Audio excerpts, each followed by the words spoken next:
Senhoras e senhores, jovens, queridos amigos de Ideal Espírita, boa noite. Que Deus, o nosso Pai, continue a nos envolver e a nos manter em sua doce paz.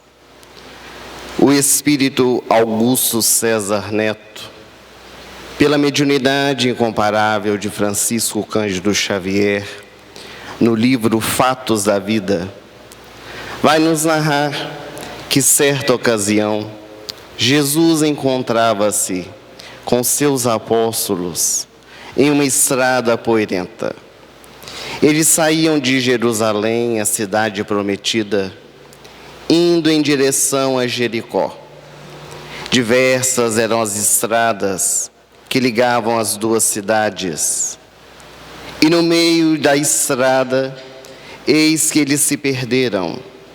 E Simão Pedro, afoito, por ser o mais velho, sempre tomava a frente de todas as decisões, olhou para Jesus e disse: Senhor, pode deixar que eu descobrirei o caminho correto. Ele nem terminara de falar a frase, quando percebeu que pela estrada, em sentido contrário, estava vindo um homem, puxando o seu cavalo. Sobre o dorso do animal estavam diversos pertences, como a indicar que era um mercador que naturalmente estaria vindo de Jericó. Entusiasmado, eis que Simão Pedro aproximou-se do homem que vinha pela estrada e foi logo dizendo de forma muito cordial: o Senhor poderia me informar como encontramos a estrada correta para nos levar a Jericó? O homem, mal-humorado, olhou para Simão Pedro e vamos trazer as palavras ipsis verbis do benfeitor espiritual. Eu não informo a vagabundos as estradas. Siga pela estrada que desejar. Simão Pedro ficou perplexo diante daquela colocação. Afinal de contas, o homem havia dado uma resposta truncada, uma resposta que cortara o seu coração. Virou as costas para ele e veio em direção a Jesus. O homem prosseguiu na caminhada. E logo Simão Pedro foi dizendo: Senhor, vê como as pessoas nos tratam. Este homem que mal me conhece, ele me traz uma resposta tão elucidativa, porque marca o meu coração de forma tão profunda.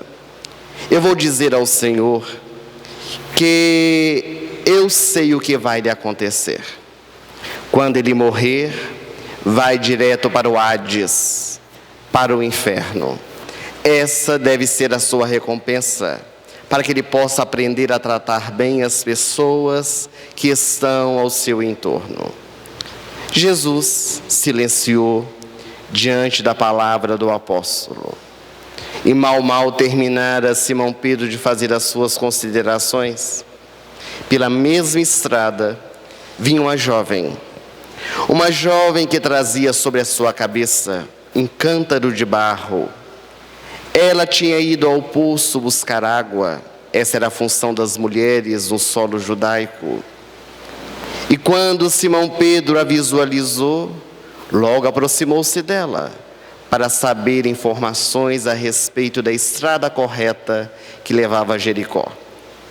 Quando ele se aproximou dela, perguntou: poderia me informar qual é a estrada que leva a Jericó?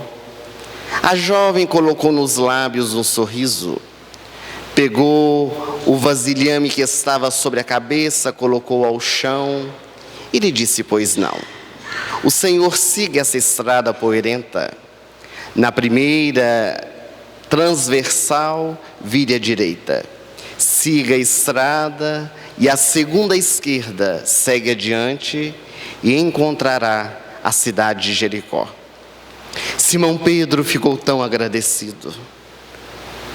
Despediu daquela jovem que voltou a colocar o cântaro sobre a cabeça, seguiu a estrada poeirenta e com um sorriso Simão Pedro aproximou de Jesus dizendo: Ah, Senhor, quem dera todas as pessoas fossem como essa jovem, tão cordial, que nos apresenta o caminho para acharmos Jericó. Eu nem me atreveria a perguntar ao Senhor qual é a recompensa dela, porque sei que ela encontrará o reino dos céus. Mas como eu sou um homem que estou sempre aprendendo, eu desejo perguntar-lhe: qual é a recompensa dessa jovem, Senhor? Jesus olhou para o apóstolo mais velho e lhe redarguiu: Você deseja mesmo, Simão, saber qual a recompensa dessa jovem? Ele disse: É claro que sim, Senhor. Qual é a recompensa dela? Essa jovem, ela vai se casar com o homem truculento da estrada que passou antes. Essa será a sua recompensa. E assim finaliza o benfeitor espiritual com a história narrada no livro Fatos da Vida. Na família moderna e contemporânea, muitas vezes nós somos assim. Nós nos sentimos peixes fora d'água. Sentimos que aquela não é a nossa família, que somos colocados nos lugares errados, porque somos tão diferentes uns dos outros. Temos escolhas diferentes, direcionamentos diferentes para a nossa vida. Mas é justamente por causa das diferenças é que nós estamos vinculados uns aos outros. Se nós já despertamos no nosso coração as virtudes, como a jovem dócil e meiga da estrada, em que Simão Pedro encontrou a resposta para o caminho que levava a Jericó, é porque ela já tinha condições de estar ao lado do truculento, do mal-humorado, para através do seu exemplo, transformá-lo também. Porque muito mais do que pelas nossas palavras, é pelas nossas atitudes que nós envolvemos os corações daqueles que estão ao nosso entorno. O dicionário da língua portuguesa, Aurélio, nos traz um conceito acerca da família. Vai nos dizer que a família é o pai, a mãe e os filhos, que são ligados pela consanguinidade ou pelos laços amorosos da adoção. Arriscaremos dizer que Aurélio já está ultrapassado, porque hoje as nossas famílias, elas são constituídas, muitas delas de maneira diferente. Hoje nós temos os pais que moram com os filhos, as mães que cuidam dos rebentos, os avós que educam os próprios netos que se tornam filhos. Temos casais homossexuais que adotam filhos. Hoje a estrutura da família, ela vem se modificando, mas as bases morais devem permanecer. Muitos sociólogos e estudiosos do comportamento humano têm dito que a família está ultrapassada, que hoje a família está derrocada dentro da sociedade. Lê de engano.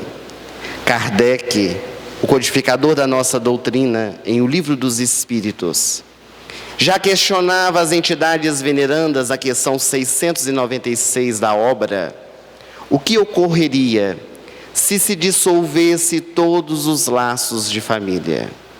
E os imortais responderam: haveria a recrudescência do egoísmo.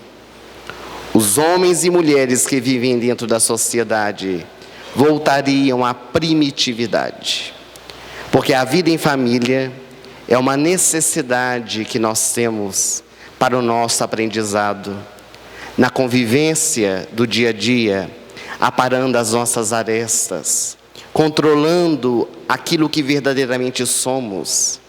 Porque dentro da sociedade, muitos de nós vestimos máscaras, nós fingimos ser o que não somos.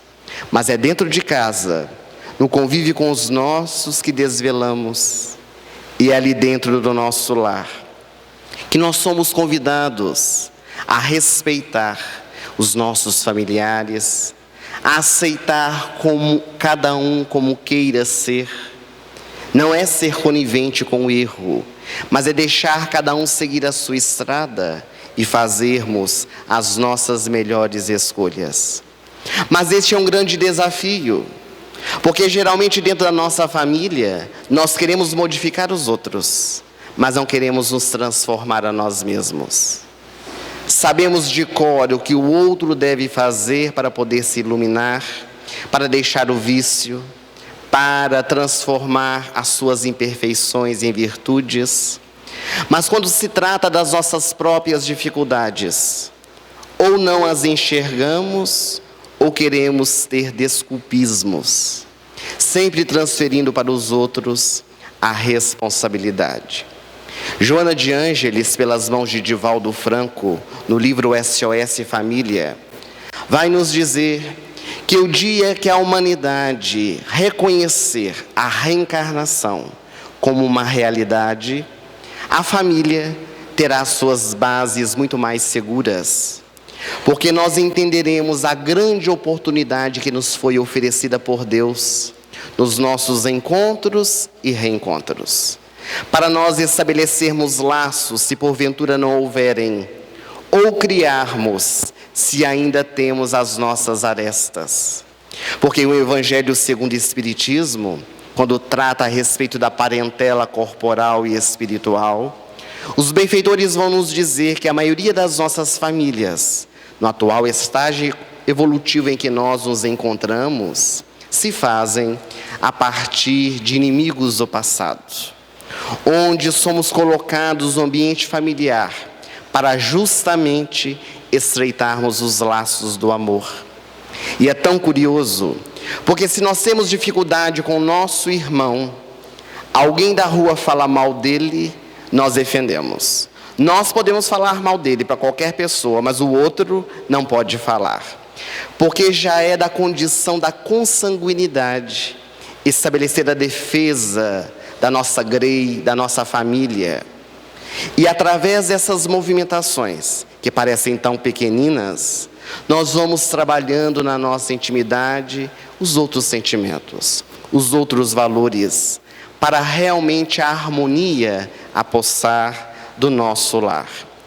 A vida familiar, ela nos convida a todos os instantes à renovação interior, a deixarmos de lado os nossos vícios, as nossas imperfeições, a pararmos as nossas arestas e descobrirmos as potencialidades que trazemos dentro do nosso coração. Quando nós nos conseguimos equilibrar dentro do nosso lar, nós equilibramos as pessoas que estão ao nosso entorno. Porque geralmente o que acontece no desequilíbrio é que nós entramos na mesma sintonia do outro. Ao invés de nós mantermos o nosso padrão vibracional, nós decaímos e entramos na mesma vibração, tornando tal qual o outro. Então, se a esposa esbraveja dentro de casa, o marido tem que gritar mais alto para mostrar quem manda dentro de casa. Se o filho ele está alterado e desequilibrado, os pais também se desequilibram, pois não sabem lidar com aquela experiência. Raul Teixeira narra uma experiência que teve no Rio de Janeiro. Ele mora na cidade de Niterói e certo dia recebeu a visita de um amigo. Eles estavam casados há mais de 16 anos. E quando o interfone tocou, o amigo de Raul disse: "Eu preciso falar com você." Subiu o elevador e quando Raul abriu a porta, o companheiro estava chorando. Abraçou Raul, Raul ficou muito preocupado, chamou para entrar e disse: "O que está acontecendo?" E o amigo, com lágrimas nos olhos, disse: "Raul, eu quero me separar da minha esposa. Eu vou me separar dela, porque eu e ela somos incompatíveis." Raul Teixeira começou a sorrir. O amigo logo enxugou as lágrimas, fechou o senho e disse: "Mas você está rindo da minha desgraça?" Raul Teixeira disse: Não, eu estou rindo do que você acaba de me falar." "O quê? Que eu e a minha esposa somos incompatíveis?" "Sim." Você demorou 16 anos para descobrir que você e a sua esposa são incompatíveis? Eu posso te fazer uma pergunta? É claro que pode. Quando a sua esposa grita dentro de casa, o que você faz? É claro que eu grito mais alto, Raul. Em casa quem manda sou eu. Então vocês são perfeitamente compatíveis. Se ela grita e você grita mais alto do que ela, você é perfeitamente igual a ela. Quando vocês brigam e ficam sem conversar, o que acontece? É claro que é ela que me pede desculpa primeiro, porque eu jamais pedirei. E quando ela pede desculpa, você desculpa? É claro que não, fico mais uma semana sem falar com ela, para que ela possa aprender o valor do silêncio. Então vocês são perfeitamente iguais. Daí está entendido porque você quer a separação. Todas as vezes que nós nos relacionamos com o outro e nos projetamos no outro, nós queremos matar no outro o que não conseguimos matar em nós. É da psicologia. O amigo já não gostou, porque ele não queria escutar isso. As verdades sempre nos iluminam e nos libertam, mas nós preferimos ficar com a fantasia e com a ilusão. Meu amigo, você já levou café da manhã para sua esposa na cama? Ele arregalou os olhos e disse: mas que isso, Raul? Isso é coisa de mulher. Ele era bem machista. Ela já levou para mim diversas vezes café na cama. Ela lembra do dia do primeiro beijo. Ela lembra o dia que eu pedi a ela em casamento. Ela lembra de todas as datas comemorativas do nosso casamento. Isso é coisa de mulher. E logo se despediu de Raul, porque não queria continuar conversando sobre aquele tema. Os dias se passaram, mais de 20 dias. Raul estava no shopping da cidade de Niterói, quando de repente encontrou o casal, de mãos dadas. Pareciam viver a lua de mel. Estavam passeando no shopping como dois enamorados. E quando a esposa viu Raul, ela também o conhecia, veio correndo e disse: Raul, o que você fez com meu marido? Ele disse: não fiz nada. Pois eu vou te contar. Nós estávamos há uma semana sem conversar um com o outro, dormindo na mesma cama. Não sei como consegue, mas tem gente que consegue ficar uma semana na mesma cama sem conversar. Eu acordei de manhã, 7 horas, uma barulheira na cozinha, mas é claro que fingi que estava dormindo, nós estávamos sem conversar mesmo. Mais ou menos 15 para as 8, a porta do quarto se abriu.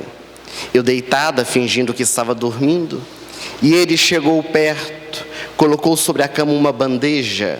Tinha um bule, uma xícara, uma flor de plástico, uns biscoitinhos, e me disse a palavra mágica: eu te amo. Eu não aguentei. Abracei-o e disse: te amo também. E fortalecemos. Voltamos o nosso relacionamento harmônico dentro de casa. Somente quando eu fui tomar o café, era borra pura. Mas ensinei para ele fazer café, porque da próxima vez o café vem melhor. Muitas vezes, nós precisamos na caminhada de uma pessoa, como Raul, que nos alerta, que nos faz meditar sobre os nossos relacionamentos familiares. Porque com o tempo nós caímos na rotina e começamos a ver nos nossos familiares somente o lado negativo que eles têm. E esquecemos o lado positivo. Porque quando nós nos casamos, nós não vimos os defeitos do outro. Aliás, a época do namoro é o doce puro encantamento, conforme diz Emmanuel no livro Vida e Sexo, pela mediunidade de Chico Xavier. Mas quando nós nos unimos, nós muitas vezes nos apegamos no lado negativo do outro e esquecemos tantas qualidades que o outro possui. Então muitas vezes nós precisamos de alguém que nos chame a atenção para podermos ver o lado positivo do nosso relacionamento. Porque a maioria das vezes nós temos na nossa caminhada os pseudo-sábios, os amigos. A esposa chega na repartição pública e diz às suas colegas de trabalho: o meu marido está chegando em casa todos os dias mais tarde, embriagado. Larga dele. Vai ficar com aquele traste dentro de casa para quê? Tem tanto homem por aí dando sopa. Vai ficar com seu marido te tratando desse jeito? Você não merece isto. Ou então o marido que comenta com os colegas depois do futebol, estão no restaurante: a minha esposa já está me negando muitas vezes as carícias sexuais, estamos passando dificuldades. E os amigos: mas tem tanta mocinha por aí dando bola para você, vai ficar com a sua mulher dentro de casa? Mas o marido e a esposa não querem as mocinhas e os rapazes lá de fora, eles querem os cônjuges de volta. Mas aqueles que estamos em volta, muitas vezes, ao invés de auxiliarmos para que aquele processo se harmonize, no ditado popular, colocamos lenha na fogueira, para aumentar ainda mais aquela dificuldade. É claro que os nossos relacionamentos familiares, ninguém vai dizer que é um mar de rosas. Isso é utopia, é ilusão. Jesus, no livro Jesus no Lar, na primeira mensagem, quando a sogra de Simão Pedro pergunta ao mestre o que é a vida em família, Jesus vai dizer que a vida em família pode ser comparada a um grande mar, um oceano, cujas águas vêm e vão ao sabor do vento, mas às vezes o mar fica marevolto com as grandes tempestades. Pode ser comparado a um jardim de rosas perfumadas, que tem muitos perfumes, mas também tem os seus espinhos. O lar é o cadinho depurador, onde nós somos colocados na fornalha para melhorar. Não devemos deixar que os nossos relacionamentos familiares, eles caem na rotina. É preciso nós estabelecermos a vivência fortuita do amor dentro do ambiente familiar. É muito comum os casais já não dizerem mais um para o outro: eu te amo. Ah, mas ela está cansada de saber. Não, ele já sabe que eu amo. Mas diga, é tão bom nós dizermos e escutarmos do outro uma frase tão pequena, mas que preenche o nosso coração, para não corrermos o risco de chegar mais tarde e ficarmos em dúvida, ou vivermos experiências como um casal. Já estavam bem velhinhos, e um dia o marido olhou para a esposa e disse: ah, meu bem, mas você nunca mais me procurou. E ela disse: mas você também nunca mais se escondeu, como quer que eu te procure?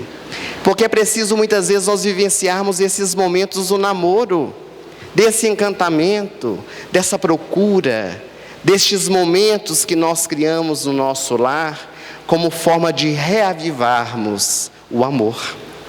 O amor, diz o Espírito Sheila, é como um vaso de flor. Se ele não é cuidado, morre. É preciso colocar o adubo, é preciso levar a água, levar ao sol, para que a planta tenra, ela possa restabelecer-se, criando raízes profundas, dando flores e dando frutos.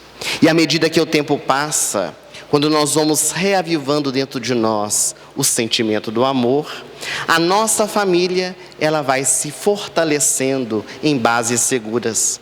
Nós vamos construindo o nosso lar, no dizer de Jesus, sobre a rocha.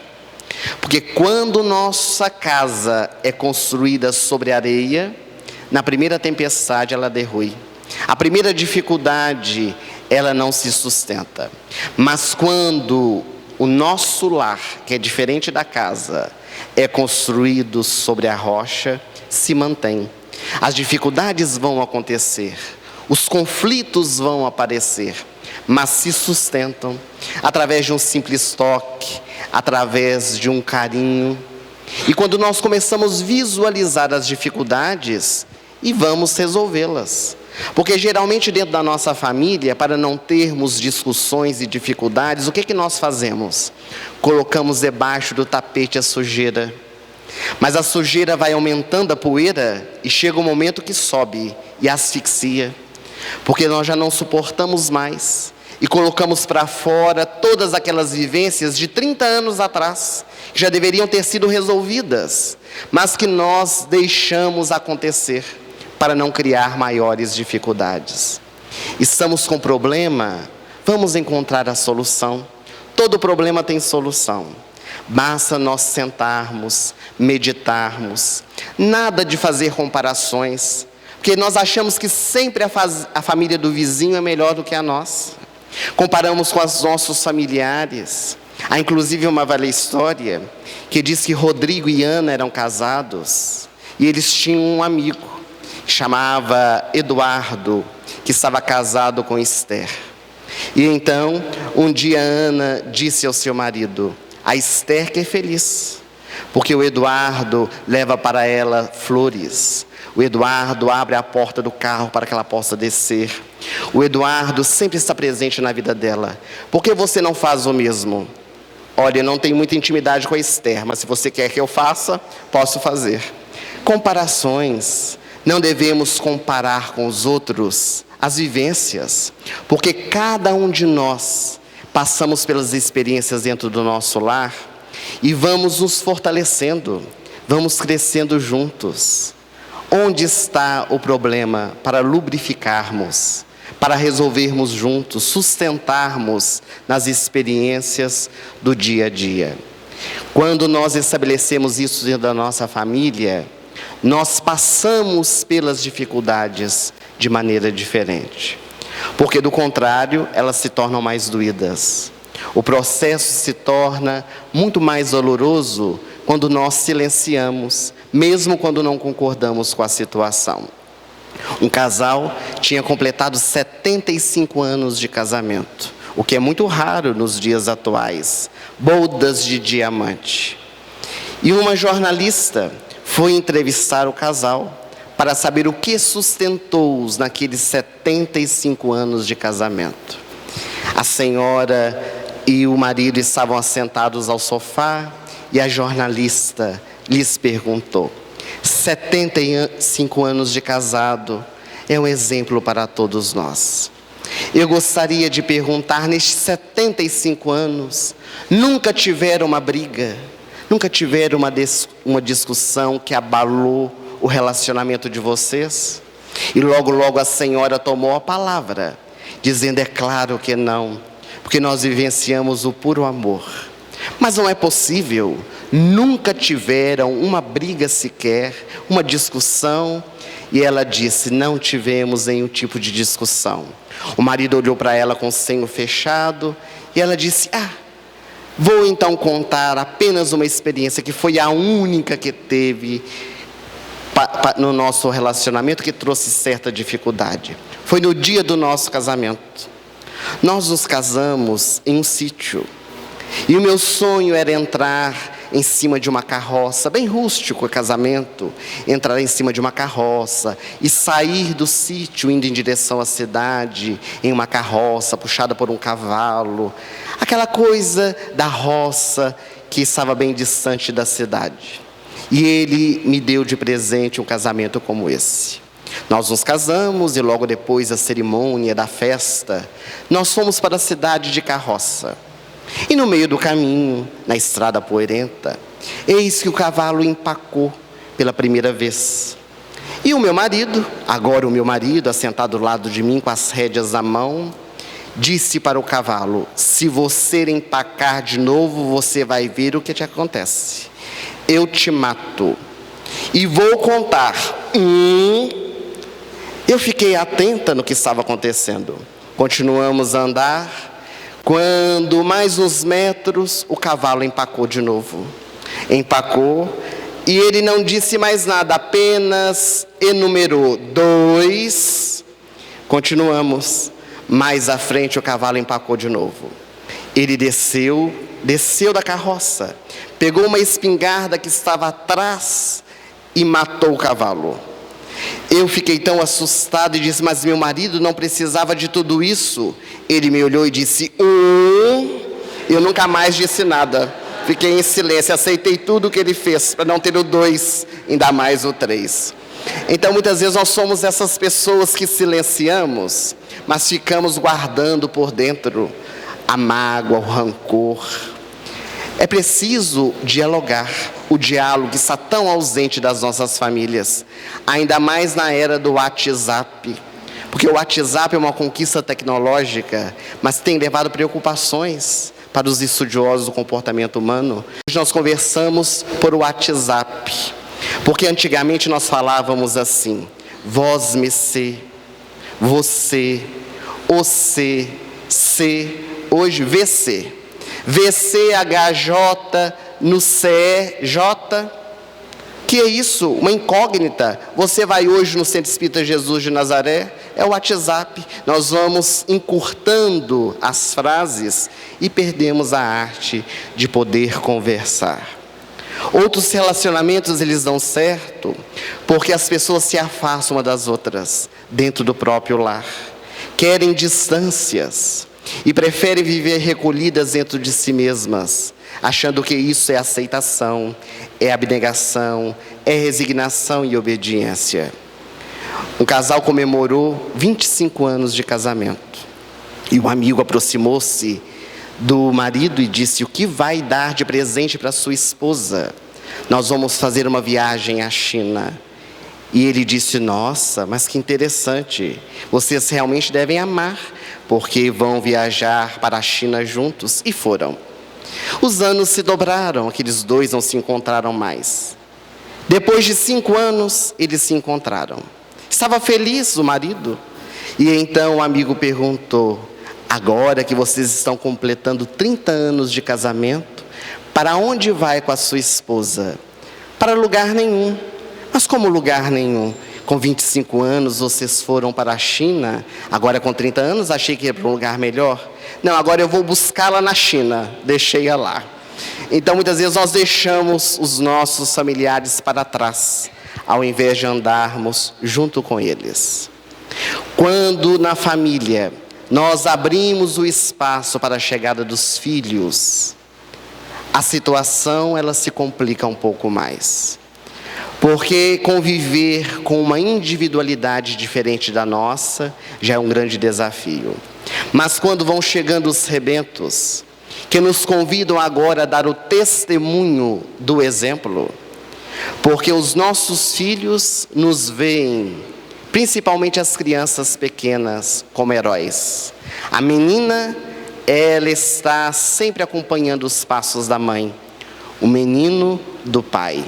E tudo aquilo que a família faz, a criança absorve como um comportamento para a sua vida. Desde as pequeninas coisas até aquelas que são maiores. Frases soltas que nós dizemos e achamos que não tem importância nenhuma, elas estabelecem tal vinculação na mente do nosso filho, que mais tarde pode se transformar em conflitos. Hoje os consultórios terapêuticos estão cheios de pessoas adultas que trazem conflitos do período infantil, do período da gestação, quando uma frase foi mal colocada pela mãe gestante, ou então pelo pai, que vai sendo absorvida pela criança, de forma que vai aparecer muitas vezes em dificuldades mais tarde. Quando nós estabelecemos dentro de casa o testemunho pelo nosso exemplo, os nossos filhos vão compreendendo de uma forma muito mais fácil.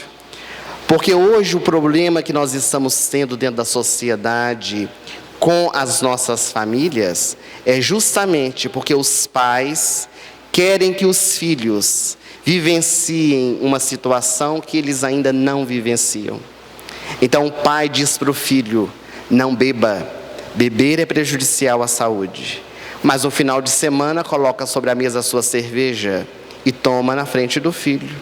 Ou então a mãe que diz para o seu filho não fumar, porque corrói o pulmão, pode trazer tantas doenças e enfermidades, e ela acende ao lado do filho o cigarro. São coisas que nós achamos ser muito pequeninas, sem significado, mas que vão marcando os nossos filhos, fazendo com que nós percamos a autoridade. Porque na família moderna, nós exercitamos o autoritarismo.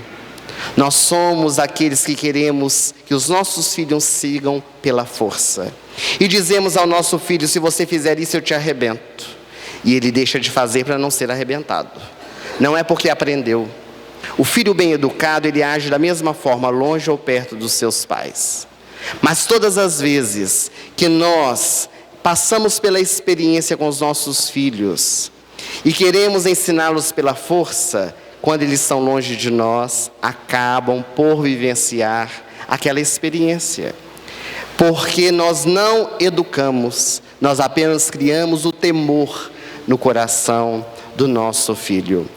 Dessa forma, quando nós passamos realmente a orientá-lo diante das situações, sem ter nenhum tabu dentro da nossa casa, porque às vezes nós evitamos falar sobre determinados assuntos com os nossos filhos, porque eles ainda não estão preparados para falar sobre aquele tema, mas se nos perguntou, é porque escutou em algum lugar.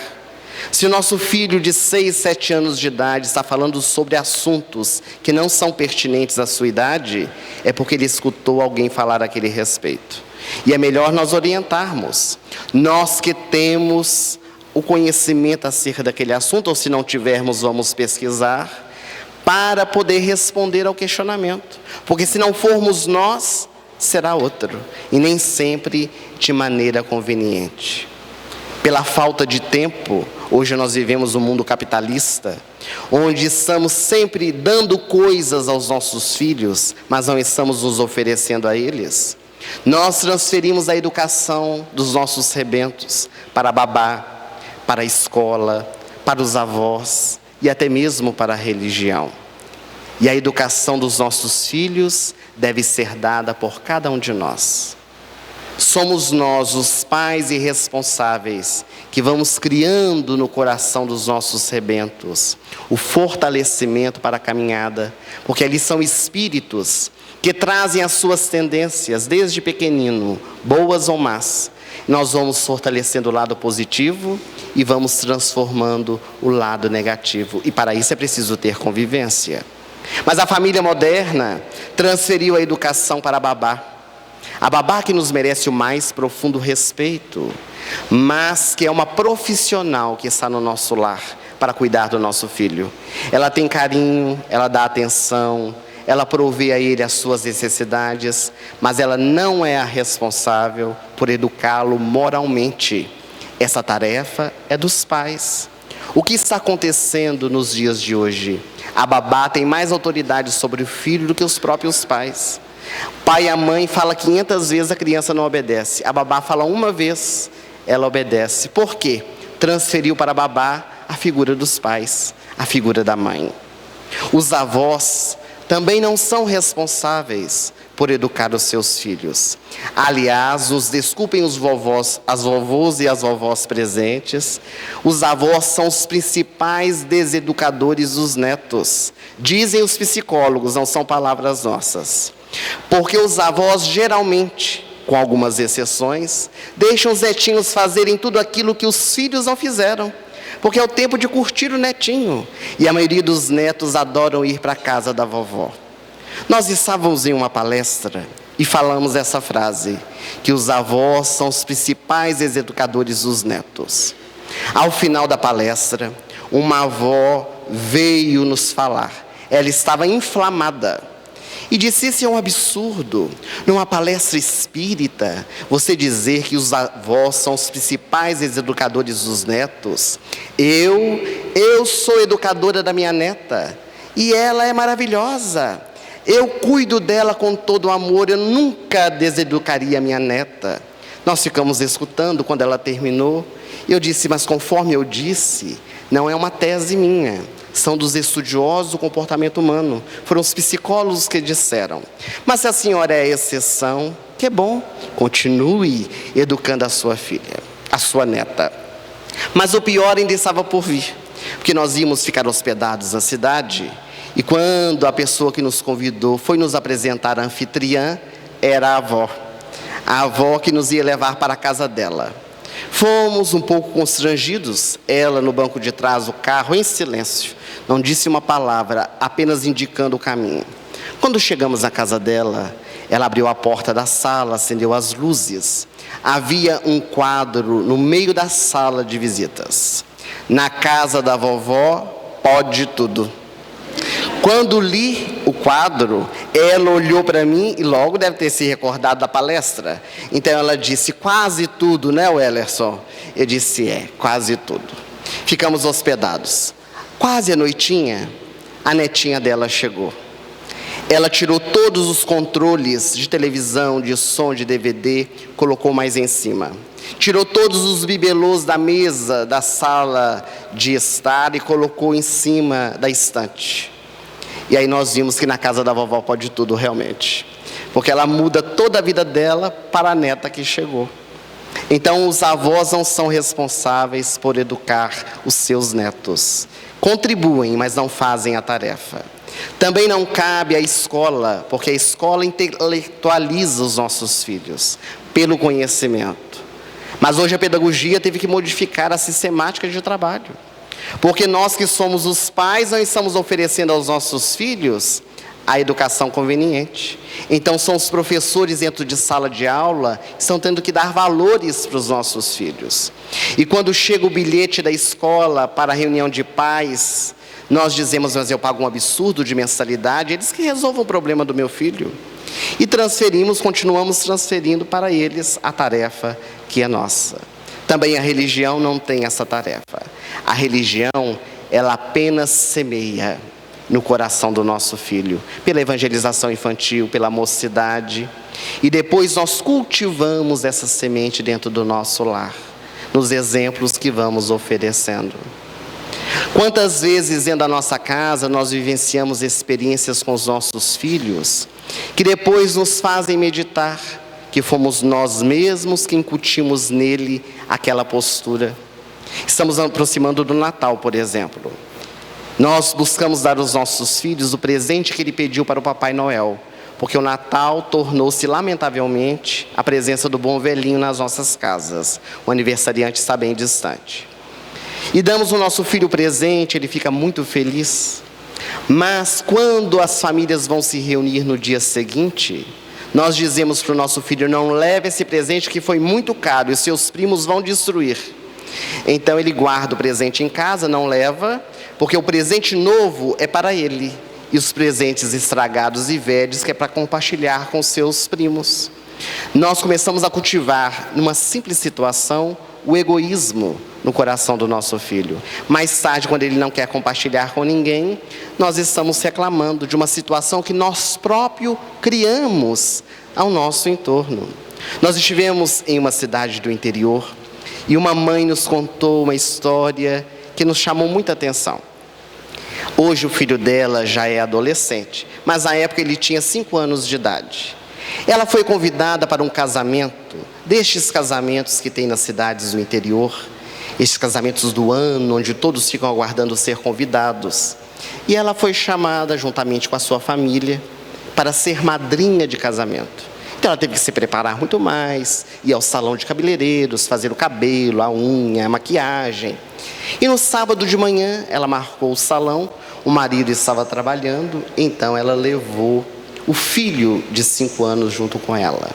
Quando chegou no salão de cabeleireiros, havia outras mulheres que lá estavam, porque muitas também foram convidadas para participar, iriam se preparar.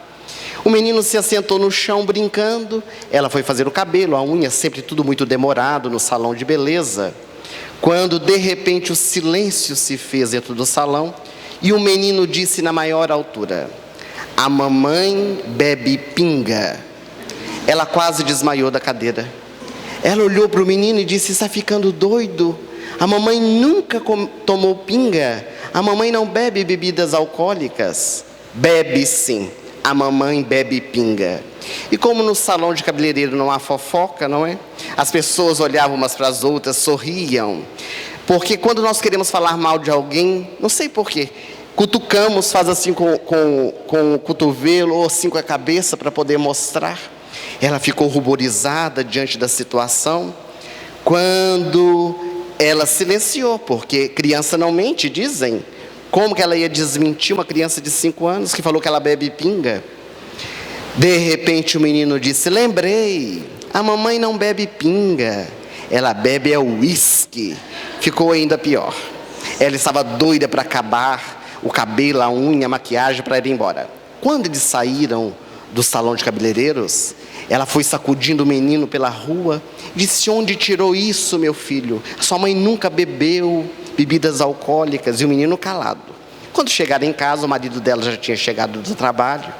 E ela disse para ele: meu bem, sou morta de vergonha, porque o nosso filho acabou de falar que eu bebo pinga no salão de cabeleireiros, e ainda disse pior depois, que eu não bebo pinga, que eu bebo é uísque. Ele começou a sorrir. Ela disse: está rindo, né? Porque não foi com você. Eu sei por que ele está falando isso. Ela disse: sabe? Mas como? Eu nunca bebi. Você se lembra daquele dia que chegou do trabalho aqui em casa, muito cansada, e disse: meu bem, vou deitar porque estou bêbada de sono? Ele te escutando, achou que você tinha bebido alguma coisa. Quem fica bêbada de sono? Quem toma alguma bebida alcoólica. Ela ficou meditativa. Foram para o casamento. O pior ainda estava por vir. Foram para o casamento, participaram na igreja, e depois ia ter um jantar somente para os padrinhos e madrinhas. Ela foi convidada. No banquinho de trás estava o menino, na cadeira de trás. Ela se virou, indo para a casa da noiva, e disse: olha lá o que você vai fazer com a sua mãe, porque hoje você já me fez passar vergonha no salão. É a primeira vez que nós vamos à casa dos noivos, vai ser um jantar muito fino, olha lá como vai se comportar. A mamãe já te ensinou a sentar à mesa, a usar os talheres, vamos nos comportar. Ele ficou com os olhos arregalados, e ela disse: tem mais, deve ter sobremesa. A sobremesa geralmente é uma torta que é servida nos casamentos. Você vai comer um pedaço só. Ele disse: mas se estiver gostosa, mamãe, um pedaço só, estou te dizendo.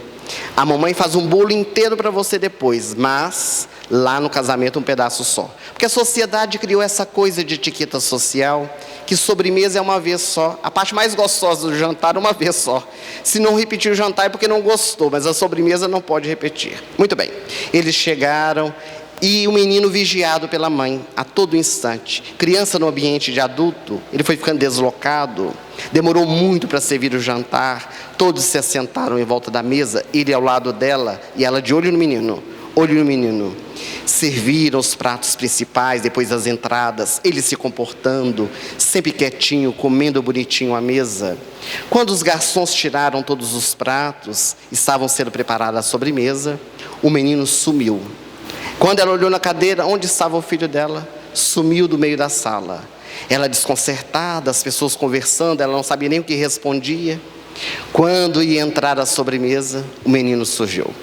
O filho dela surgiu e disse: mãe, é desse tamanho, pode comer 3. Ele estava lá na cozinha para ver qual era o tamanho do bolo. Porque criança é natural, tem as suas vivências, e às vezes nós queremos impregnar na criança a vivência de adulto. Então, no nosso dia a dia, nós vamos tendo essas experiências tão pequeninas, mas tão cheias de significados. Porque são nas pequeninas coisas que nós transformamos aquelas que são maiores. Paulo de Tarso, ele nos disse: só pode ser fiel no muito aquele que aprendeu a ser fiel no pouco. Mas nós gostaríamos de finalizar o nosso encontro dessa noite em torno do Espiritismo e a família moderna com uma história real. Porque as histórias reais, elas sempre nos ensinam muito, trazem para nós o significado da vida. Há 22 anos, aquele casal estava unidos, tinha um filho de 19 anos. Certa ocasião, a esposa estava na escrivaninha, escrevendo qualquer coisa dentro do quarto, em um papel. Ela chorava muito, quando o marido dela entrou no quarto. Ela dobrou o papel, chorando, guardou na gaveta, secou as lágrimas para ele não perceber, mas ele percebeu que ela estava chorando. Ela se virou para ele, ele assentou-se na beira da cama e disse: meu bem, eu preciso falar com você, e é muito sério. Quando o marido ou a esposa diz que vai falar sério, já sabem, é problema na certa. Quero falar muito sério. O que é? Eu estou tendo um relacionamento extraconjugal e acho que você não merece isso. Eu te amo, mas amo agora de uma maneira diferente. Então, eu queria pedir o divórcio. Você me daria o divórcio? Para ela foi um choque, porque ela não estava esperando isso. E ela disse: mas nós estamos tão bem. Você que pensa que nós estamos bem. Eu estou trazendo um conflito dentro do meu coração. Você me daria o divórcio? Você ficará feliz se eu te der o divórcio? Acredito que vou encontrar a felicidade sim, ao lado da mulher que eu estou relacionando. Então, se é isso que você quer, eu te darei o divórcio. Mas há duas condições. Ele assustou-se e disse: que condição? Eu vou pagar pensão. Não é essa a condição. A primeira condição é que você espere pelo menos 7 meses. Porque o nosso filho, de 19 anos, está para prestar o vestibular. E se nós nos separarmos agora, ele tem muita afinidade com você, ele vai sentir. E não vai conseguir fazer uma boa prova. Mas 7 meses é muito tempo. Então você entre com divórcio litigioso. Te garanto que vai demorar mais que 7 meses. Ele meditou, ela tinha razão. Mas você disse que eram duas coisas que você gostaria de pedir. Qual é a outra? Bem, a outra é a seguinte: quando nós nos casamos, na lua de mel, você me pegou na porta da sala e me trouxe para o quarto. Agora eu quero que você me pegue no quarto e me leve na porta da sala. Mas está ficando louca? Isso eu não vou fazer. Então eu não vou te dar o divórcio. Vai ter que ser litigioso. Ele pensou. Isso é um absurdo, mas se é o que você quer, eu vou fazer. E no dia seguinte começaram. De manhã cedo ela já estava pronta. Quando ele levantou, ela ficou esperando. Depois que ele tomou banho e trocou de roupa, pegou a esposa no colo, levou na porta da sala e foi trabalhar. Primeira semana, primeiro mês, segundo mês, automaticamente ele pegava a esposa no colo, punha na porta da sala e seguia adiante. Quarto mês, quinto mês, o filho prestou o vestibular, parecia que tinha ido muito bem nas provas. Sexto mês, quando adentrava-se o 7º mês, ela começou a usar as roupas que ele mais gostava. Quando ele ia pegá-la no colo, ele olhava, sentia alguma coisa dentro de si, não sabia explicar o que era, mas pegava no colo e levava até a porta da sala. Ela usava o perfume que ele gostava, e o perfume penetrava nas suas narinas, e ele sentia uma ternura. Um dia ele teve vontade de beijá-la, dizer eu te amo, mas o orgulho não deixou. Ele silenciou. No penúltimo dia, ele pegou a esposa no colo, levou na porta da sala, e quando ele a colocou ali, a vontade que ele teve foi de abraçá-la, de dizer que tudo aquilo era passado, que ele gostaria de reconstruir a família, mas não teve coragem. Não teve coragem, saiu de casa, e quando o portão se fechou e ele estava na rua, ele meditou, viu a importância da sua família, aqueles 22 anos de tantas conquistas, de tantas labutas. Ele estava sendo um aventureiro, em busca de alguma coisa que ele não sabia o que era. A sua esposa tinha tanto amor para com ele. E então ele tomou a maior decisão da sua vida. Ao invés de ir trabalhar, ele foi na casa da amante. A amante assustou-se porque durante a semana ele quase não ia. Quando ele entrou no apartamento que tinha as chaves, ela perguntou o que é. Ele pegou as chaves, colocou em cima do móvel e disse: aqui está. A partir de hoje, nós não mais nos relacionamos. Eu voltarei para minha casa, para minha esposa. Eu redescobri o amor que eu tenho para com ela. Naturalmente, a amante esbravejou. Ele escutou, deixou que ela colocasse para fora as suas dificuldades, as suas amarguras, porque ela também gostava dele. E depois que ela disse tudo, ele disse adeus.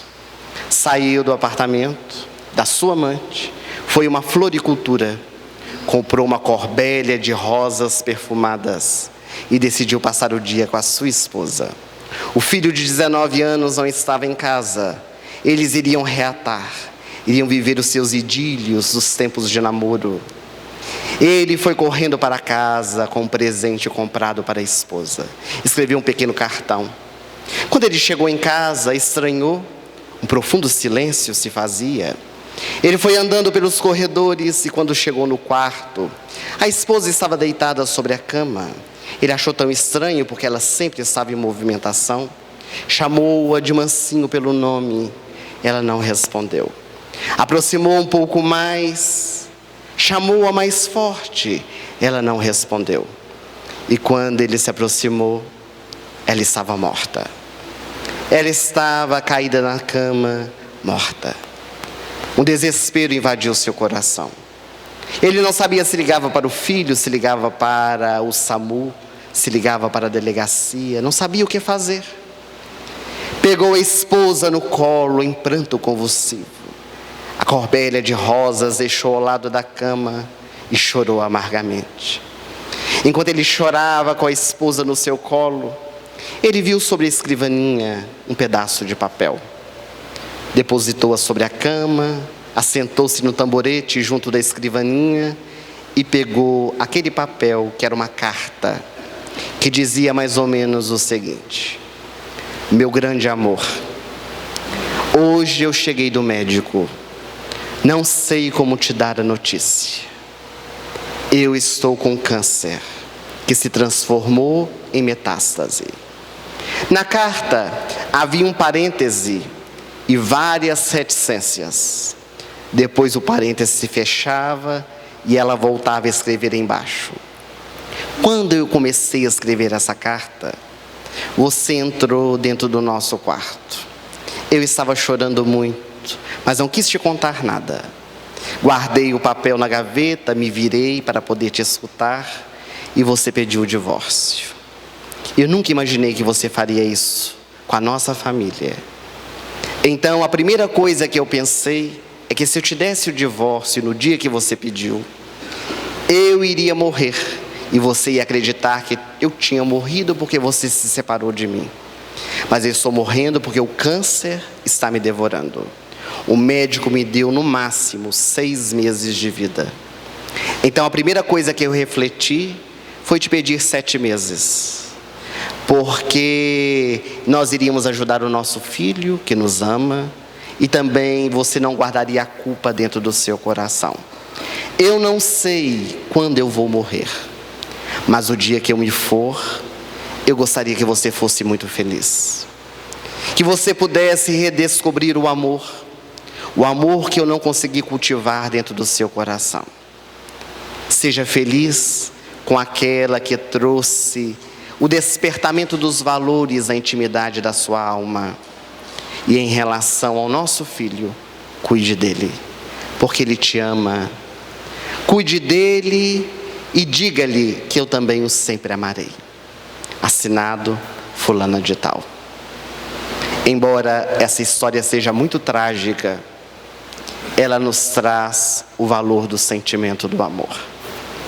Amemos aos nossos enquanto estamos a caminho com Ele.